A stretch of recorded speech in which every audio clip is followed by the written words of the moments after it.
comme ni ñu koy yàgg di waxee le président Macky Sall moo dugal Sénégal ci cycle bu infernal dugal Sénégal ci cycle bi nga xam ni bi ñu amee sunu indépendance ba tey cycle boobu Sénégal moo ci dugg rapport bi mu établir avec son opposition mosu fi am et loolu lépp moo waral yi nga xam ni moo am ni tey et loolu na ko xam ñi duñ ko bàyyi mu koy def nam ko neexe lii ñu dugg xam ngeen ni du lu yomb xam ngeen ni du mbiru benn fan du mbiru ñaari fan parce que l'objectif il faut ñu xam ko mooy sunu démocratie sunu ay liberté ñu ñuy fexee ba encadrer ko ñu ñuy fexee ba renforcer ko wax na ni il veut être candidat il ne le sera pas et tous les leaders de Yewwi Askan Wi seront des candidats ceux qui le souhaitent et ceux qui l'a écarté seront aussi des candidats. On annonce ici que le 29 on va faire une marche bi nga xam ni dina tàmbalee rond-point université ba rond-point Médina di ci woo tous les Sénégalais fu ñu mën a nekk ci àdduna bi ñu ñëw ànd ak ñun ci marche boobu. Le 3 avril Yewwi Askan Wi également dina organiser des marches sur l'étendue du territoire national loolu lépp pour xamal le président Macky Sall que fu détermination yam ci dina nasaxal sunu démocratie fala sunu détermination tàmbale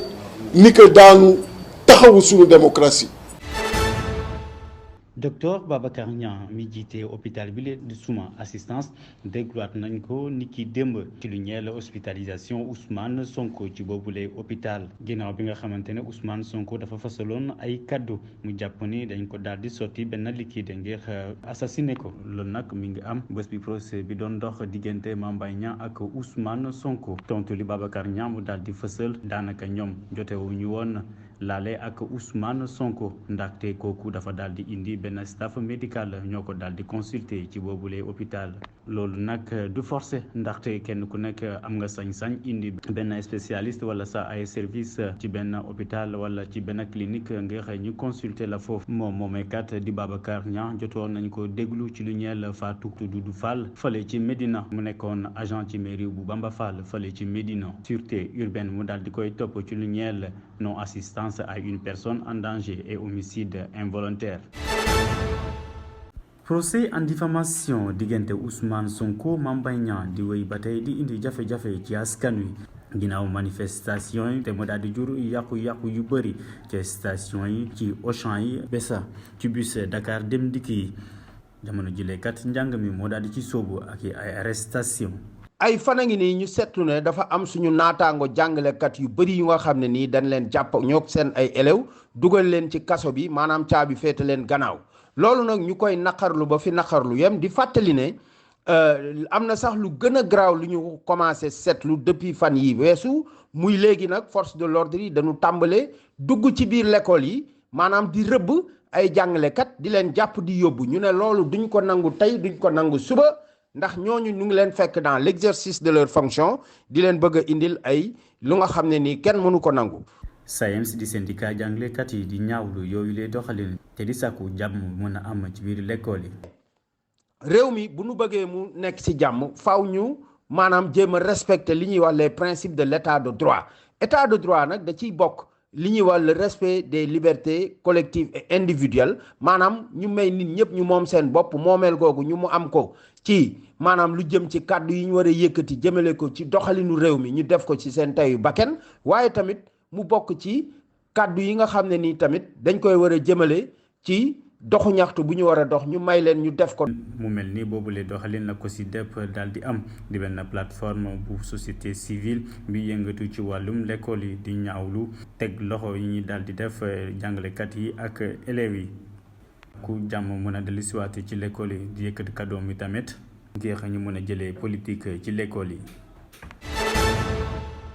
jàpp gi ngi jàpp ñi nga xamante ni daal dina woon bokk ci jàmmaarloo gu amoon ci way takk der yi ak ñi di ndaw ñi te mu amoon le 16 mars bi la jàll Cheikh Omar Diagne ak Abdou Karim Gueye alliance Xurum Xax ñu daal di leen placé fële ci mandat de dépôt ñoom ñu leen di toppee atteinte à la sûreté de l'État di maanaam wootem violence jëmale ko ci nguur gi le samedi 18 mars bi la jàll ci ab conférence de presse bi waa société civile doon amal ñoom ñaar ñu sax ñu daal di woon sàkku li nga xamante ni moo di démission njiitu réew mi Macky Sall gannaaw bi nga xamante ni ne manifestation yi fi amoon 16 mars dal dina woon causé dégâts yu bëri ca suba ja sax dañ leen daal di jébal ab convocation moom Cheikh Omar Diagne ak kii di Abdou Karim Gueye ñu daal di demoon fële wuyu ji waaye ci mujjanteel gi sax dañ leen a daal di mettre en garde à vue ca novembre 2022 ñoom ñaar ñu daal di leen tegandi woon loxo di leen toppee li nga xamante ni ne moo di joxe xibaar yu wérut gannaaw gi nga xamante ni ne ñoom ñooñu dañoo daal di woon jiñ nguur ak Sénégal ni ñoom ñoo daal di faat kii di imam Alioune Badara Ndao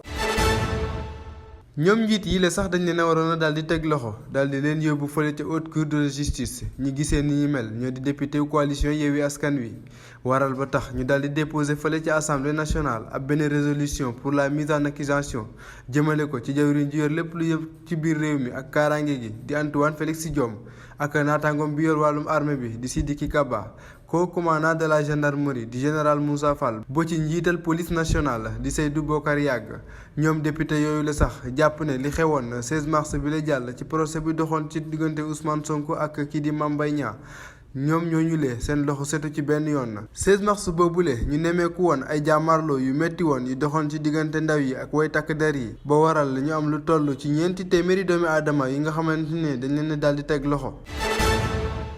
gannaaw bi ñuy amal ab opération ñii di waa gendarmerie territoriale bu Saraya daal di teg loxo xeetu drogue ba bu ñu duppee amphétamine lu tollook 6 téeméer ci ay comprimé moom lañ daal di nangoo ci way defkatu ñaawteef yooyu le boobule démantèlement sax daal di nañ ko yombal bi nga xamante ni ab benn adjudant bu gendarmerie moom sax moo daal du sàkku woon ngir ñu daal di ko livrer ci boobule matériel ci boobu noonu bi ñu joxee 18h rendez-vous ci la ñii di waa gendarmerie daal di wàcc daal di jàpp way defkatu ñaawteef yooyu le moom moomu Idrissa Mariko gannaaw bi ñu ko jàppee ñu koy toppee flagrant délit ak li nga xamante ni moo yor xeetu drogue moom sax mu daal di jébaane ki nga xamante ni moo di complice am di Assise moom moomu di Assise bi ñu koy interpellé ñu daal di fekk ci moom ay comprimé amphétamine ak benn somme bu toll ci 300 000 francs CFA ñoom ñaar ñu la sax ñu daal di leen mettre en garde à vue fële ca commissariat bu police bu Saraya seen déferment sax ñoo ngi koy daal di waajal.